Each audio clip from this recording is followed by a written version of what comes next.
추가하세요. 개떡같이 믿지 말고 찰떡같이 믿자. 제발 좀 잘 좀 믿으세요.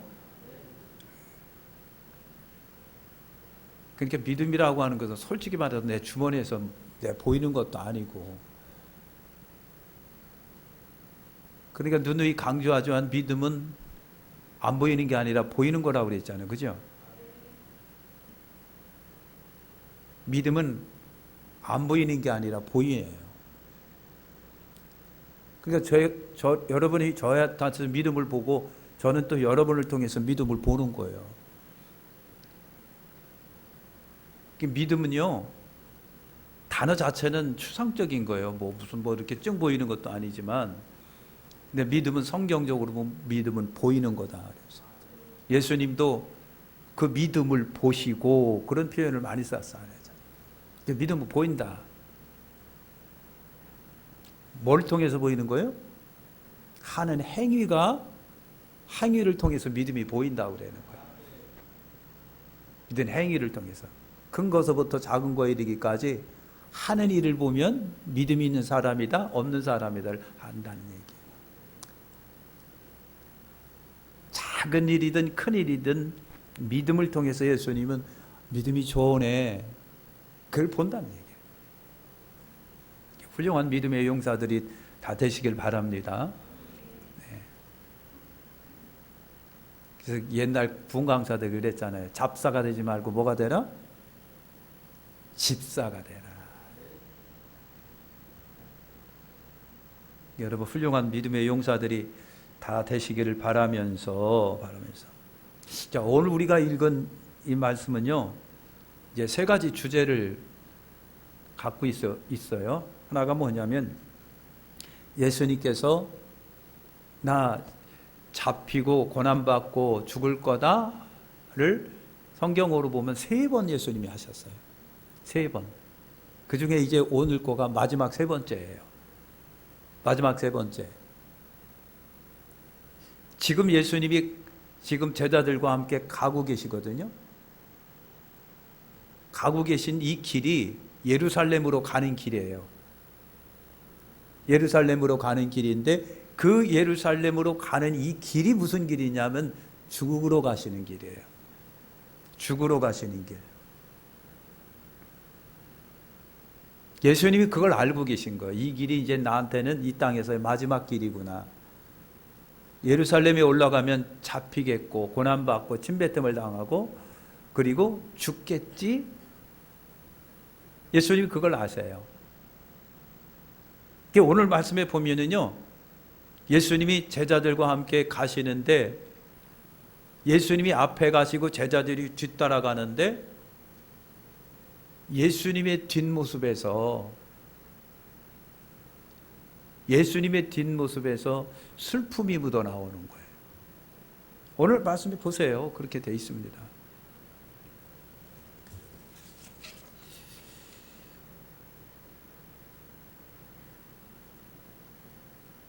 이 32절을 보시면요, 그랬어요.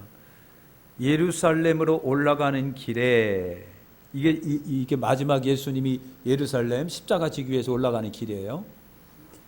예수께서 그들 앞에 서서 가시는데 그들이 놀라고 따르는 자들은 두려워하더라.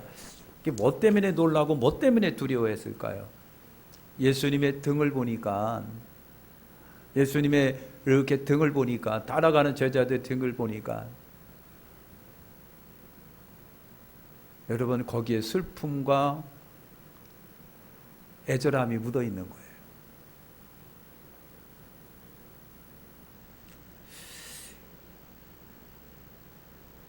그런데 이제 또 하나의 주제가 뭐냐면, 그렇게 예수님의 등에서는 슬픔과 비통함이 이렇게 서려 있는데, 그래서 제자들은 슬프고 두려웠대요.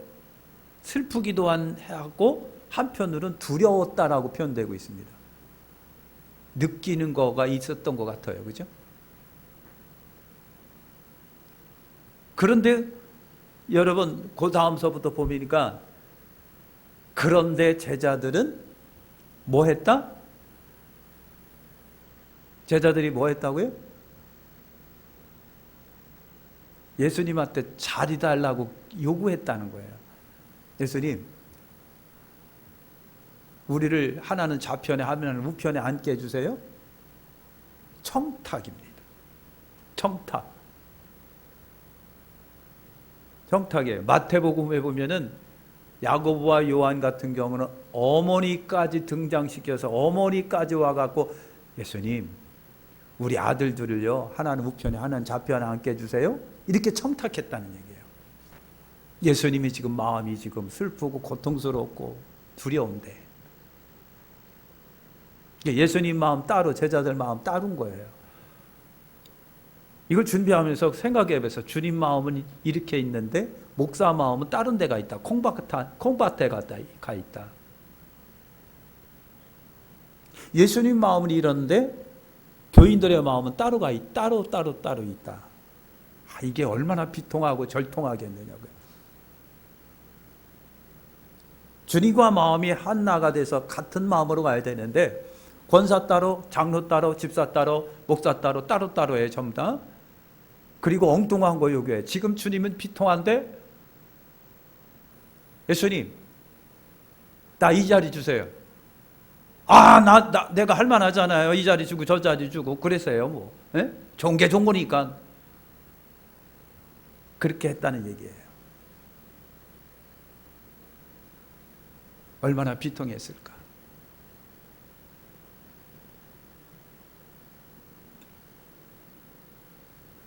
여러분 가끔가다 유튜브에 보면요 아주 슬픈 얘기들이 많아요. 오래전에 한 걸 보니까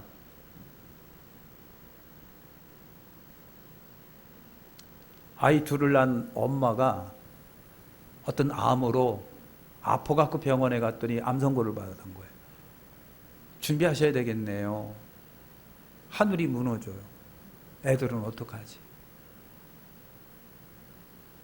자기만 알고 이제 끙끙 앓고 있는데 남편은 직장에 와서 맨날 신경질 부리고 그냥 반찬이 뭐 어쩌고 저쩌고 말이야. 그냥 청소는 어쩌고 저쩌고 옛날 투정만 부리고 그냥.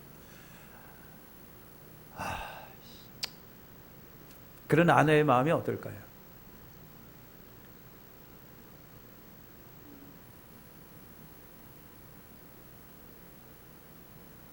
근데 여러분 나중에 이제 아내가 견디다 못해 이제 하늘의 부름을 받아 갔습니다.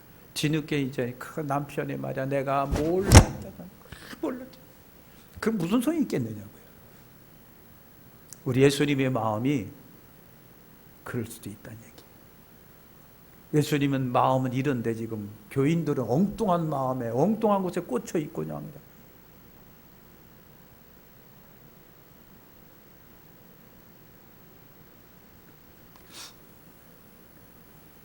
그래서 그렇게 제자들이 자리 요구하고 있는데 예수님이 그들을 불러다가 가르치신 거예요. 우리가 읽은 말씀의 내용이 그래요. 그럼 우리 한번 생각해 볼게요. 첫째, 예수님의 순환 예고인데 예루살렘으로 가는 길, 노상의 분위기. 예수님이 뭐 예루살렘에 한 번 가신 건 아니에요. 성경적으로는 한 번, 두 번, 세 번 정도 올라가신 것 같은데 이 길은 마지막 길입니다. 이 길은 이제 예루살렘 마지막 길을 예수님의 뒷모습에서 풍겨지는 거, 침울하고 침통하고. 근데 그것을 느꼈는지 제자들은 놀라고 다른 무리들은 두려움에 젖어 있고. 원인은 바로 예수님의 세 번째 순환 예고입니다. 대제사장과 서기관들에게 나는 넘겨지고 그들이 죽이기로 결의하여 상형 판결을 내릴 것이고 그것도 이방인에게 로마 군인들에게 넘겨져 로마 군인들에 의해 능력받고 침뱉음을 당하고 채찍질 당하고 그리고 십자가에 죽을 것이고 그러나 3일 만에 살아나리라. 예수님이 이 말씀을 하신 거예요. 당신 백성 가운데 오셨지만 당신 백성이 영접하지 아니하고 내쳐버렸다. 그래서 예수님은요 당신 백성 가운데 오셨지만 외로우셨다라고 하는 거예요. 그래서 세 번째 제자들에게 예수님께서 이 말씀을 하셨는데 세 번에 걸쳐 말씀하셨는데 다 세 번에 걸쳐 우리가 그 마이동풍이라고 그러잖아요. 한쪽 귀로 듣고 한쪽 귀로 흘려드리는 거. 제자들이 다 그런 거예요. 예수님은요, 제자들에게 좀 더 심각하게 3번에 걸쳐서 고난 이야기를 하셨는데, 제자들은요, 심지어 베드로 같은 경우는 뭐라고 그랬습니까? 예수님 붙잡고, 제발 예수님 정신 똑바로 차리고, 그래 약한 말 하지 마세요. 오늘 우리가 예수님 당신 따르는 거 왜 그것도 기억해 주셔야지. 맨날 죽는다 그 말 하면 뭐 합니까? 제발 정신 좀 차리세요. 제가 조금 각색을 했습니다마는 베드로가 그랬어요. 예수님 붙잡고 화를 내면서, 예수님 제발 그런 약한 말 하지 마세요. 이렇게 몰라도 모를 수가 없을까? 응? 이렇게 몰라도 몰랄 수가 없을까? 그러니까 오늘 우리가 예수님은 진짜 잘 믿어야 된다는 얘기죠. 진짜 주님의 마음을 읽을 수 좀 있어야 되겠다는 얘기죠. 주님 따로 나 따로 다 따로. 우리나라에 분열의 영이 역사한다는데 교회도 그런 것 같다는 얘기예요. 다 따로. 야, 이게 여러분 예수님의 오신 목적이 여러분 뭘까요? 세례 요한이 그랬어요. 보라, 세상 죄를 지고 가는 하나님의 어린 양이로다. 세상 죄를 지고 가는 하나님의 어린 양. 죄물 되는 양이란 얘기지. 그 다음에 아세셀 양이라고 표현하고 있습니다. 이스라엘 백성들이 양 염소에다가 염소 머리에다가요, 참 안수를 하는 거예요. 축복의 안수가 아니라 저주의 안수예요. 내 죄를 이 양이 해가고요, 그 양을 끌고서 무인지경에 간다. 사람 없는 곳 깊은 광야로다가 가서 풀어놓고 이 사람은 오는 거예요. 그러면 이 양은 어떻게 하고요? 맴매거리고 지 혼자 돌아다니다 사나운 일이나 늑대한테 찢겨 죽는 거예요.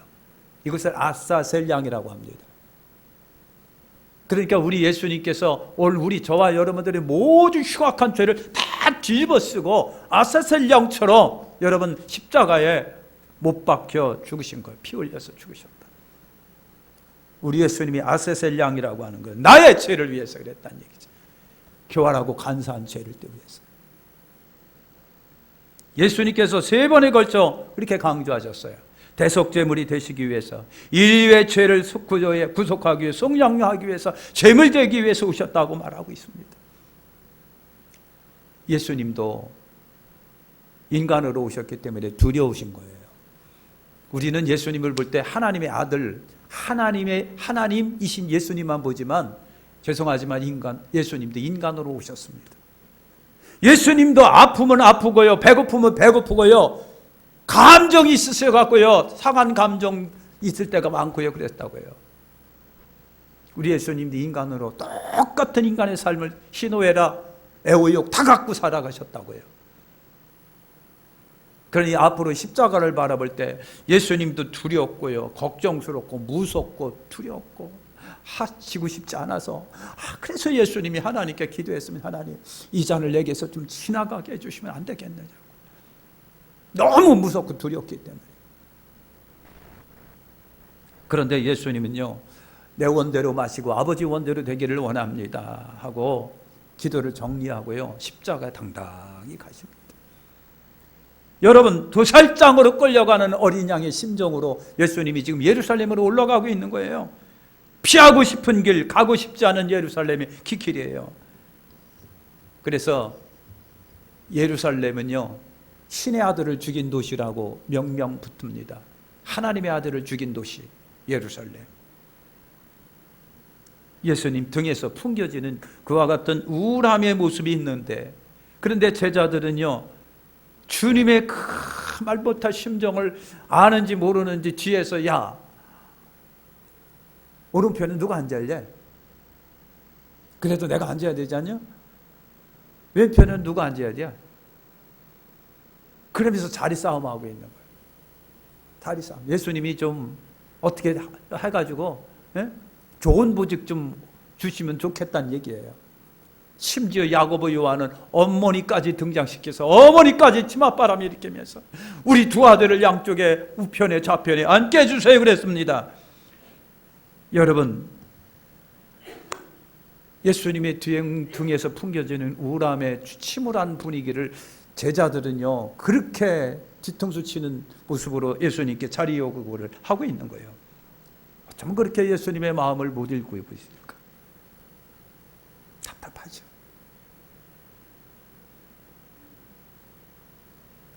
우리 예수님의 마음을 아시기를 좀 바랍니다.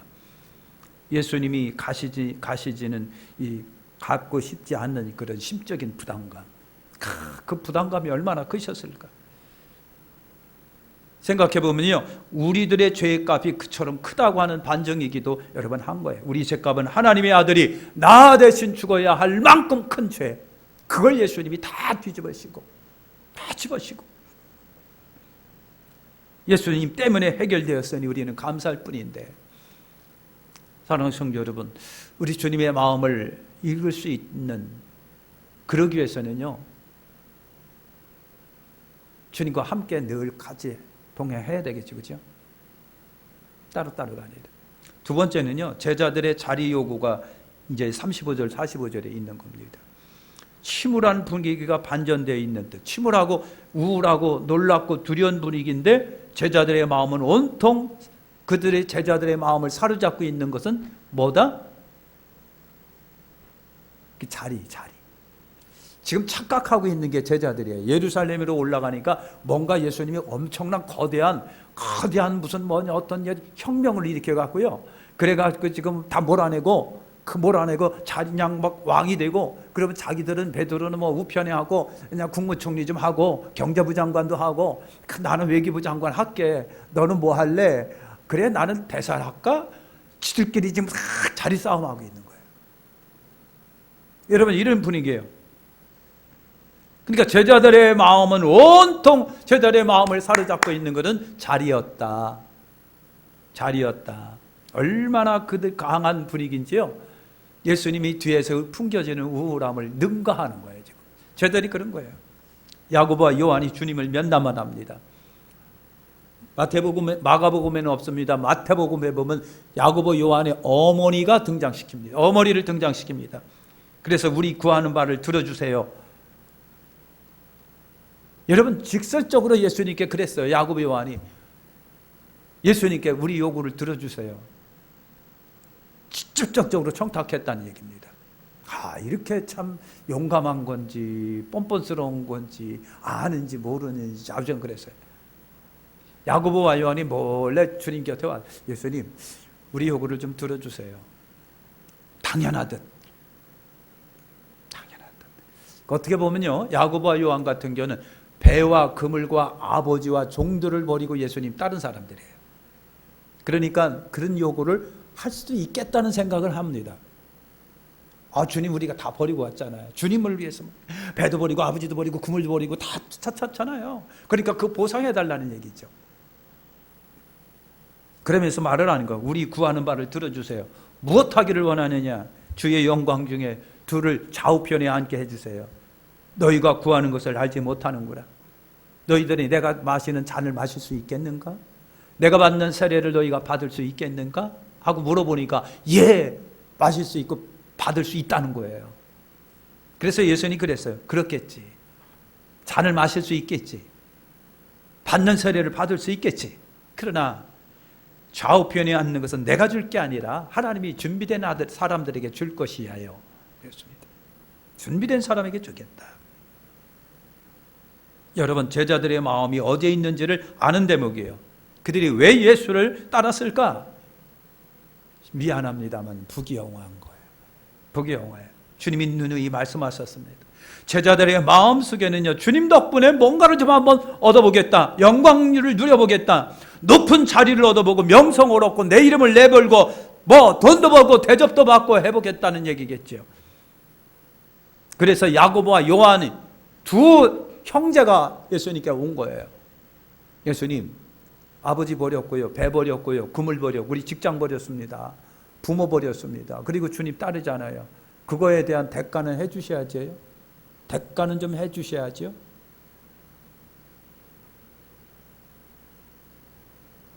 여러분, 이것이 오늘 교회의 마음이라고 한다면 예수님은 진짜 슬픈 거예요.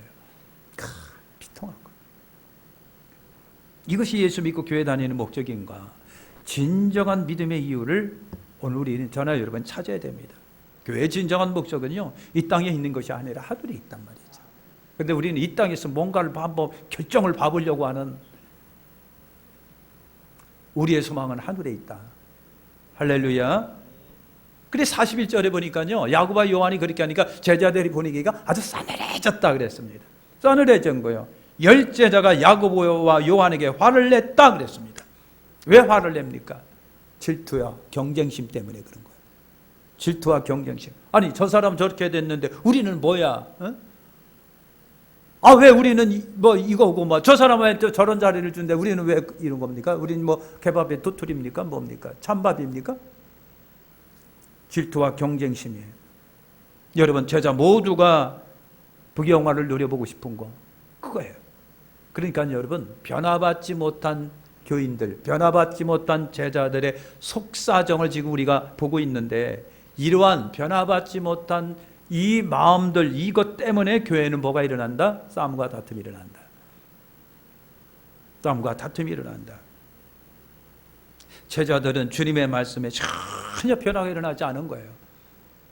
그러니까 여기서 38절과 40절에 분명히 말씀하셨어요.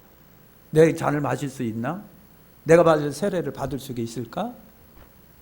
그래 받을 수는 있겠지. 그러나 이 자리는 좌우편에 앉는 자리는 내가 주는 게 아니라 하늘의 하나님이 당신이 보시기에 누군가 예비된 사람이 그걸 주실 거야 라고 하는 주님의 말씀이 분명히 있습니다.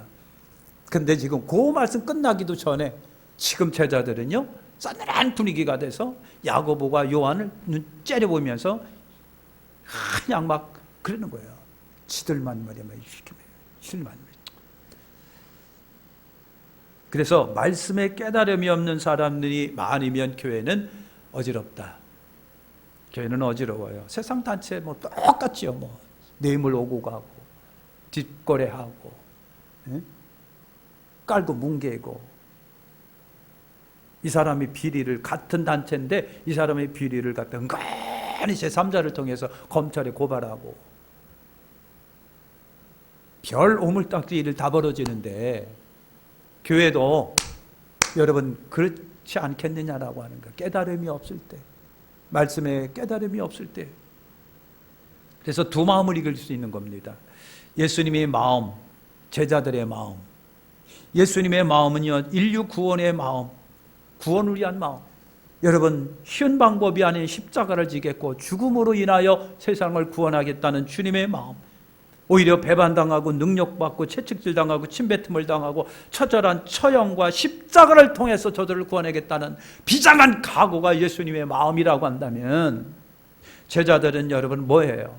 예수님 때문에 덕보고 출세해보고 이름 내보고 대접받고 돈 벌고 이런 거가 제자들의 마음이었었다는 얘기죠. 그러니 두 마음인 거예요. 자, 마지막 세 번째 예수님께서 가르치십니다. 42, 45절에 보니까 예수님께서 제자들을 불러다가 차근차근 가르치시는 거예요. 이 가르침이 한두 번 있는 건 아니었었습니다. 그러니까 질투와 경쟁심으로 사이가 서먹서먹해진 그 제자들을 자리에 앉혀놓고 불러다가 앉혀놓고 예수님이 차근차근 가르치는 겁니다. 그래서 교회는요 자꾸만 반복 가르침이 있어야만 되는 곳이 바로 교회인 거예요. 그렇지 않으면요 순식간에 돌변하는 것이 교회니까. 사람 마음이 여러분 그렇습니다. 여러분 그런 거예요. 그래서 불완전한 교회이기 때문에 자꾸만 교육이 필요한 데가 교회다. 그래서 자리 요구하는 제자들에게 말씀하십니다. 42절에 세상 방식은 지배와 다스림이다. 세상 방식은 지배, 다스림이에요.